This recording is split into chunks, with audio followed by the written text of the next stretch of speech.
Vijay sir அவர்கள் வந்திருக்காங்க. இன்றைக்கி வந்துட்டு வந்த உடனே அவர் திட்டம்லாம் ரொம்ப நல்லா இருந்துச்சு. ஏன்னா இன்றைக்கி தான் வந்திருக்காரு, இன்றைக்கி தான் பிறந்திருக்காருன்னு வச்சுக்கங்களேன். இருந்தாலும் அவர் என்ன பண்ணார், முதல்ல இந்த ஸ்கூல் பக்கத்தில் இருக்க சாராய கடை, கோயில் பக்கத்தில் இருக்க சாராய கடை, கிறிஸ்டின் கோயில், தர்கா, எந்த இடத்துலையும் பக்கத்தில் சாராய கடை இருக்க கூட எடுத்தார்.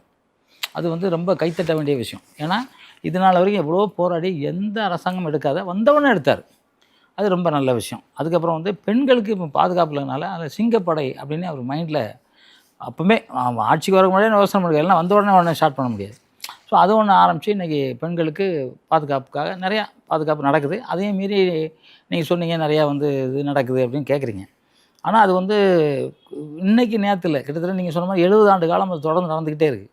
போன ஆட்சியில் நடந்துச்சு, அதுக்கு முன்னாடி நடந்துக்கிட்டு தான் இருந்துச்சு. இப்போ இவர் வந்தவுடனே கட்டுப்படுத்தணுன்னா கட்டுப்படுத்துவார். உடனே முடியுமாங்கிறது எனக்கு தெரியல. யாராலையும் முடியாது உடனே முடிகிறது. 108 சீட்டு வந்துருச்சோன்னே குதிக்கலை. அப்புறம் இந்த கான்வாயெல்லாம் கொடுத்து அனுப்பிச்சாங்க, அப்பவும் சந்தோஷப்படல அவர். கான்வாய் திருப்பி எடுத்துக்கிட்டாங்க, அப்பவும் வருத்தப்படல. திருப்பி சிஎம் உட்காந்தார், அப்பவும் அவர் சந்தோஷப்படல. அவர் வந்து ஒரே முகம், அந்த ஒரே ரியாக்ஷன். நான் வந்து விளம்பரத்திலே கொடுத்தேன், ஒரே ரியாக்ஷன் என்னென்னா அவர் மக்களுக்கு எதனா செய்யணுன்ட்டு தான் வந்து உட்காந்துருக்காரு. அவர் ஒன்றும் புதுசாக பணம் சம்பாதிக்க வேண்டிய அவசியம் கிடையாது. புரட்சித் தலைவர் எம்ஜிஆர் எப்படி வந்து 3 முறை ஜெயிச்சு கால் கிரவுண்டு கூட அவர் வாங்கவே இல்லை. அப்படி தான் ஆட்சி பண்ணார். அதே மாதிரி இவரும் கண்டிப்பாக நிச்சயமாக பண்ணுவார். ஏன்னா பணம் ஒரு மனிதனுக்கு தேவையான பணம் தானே.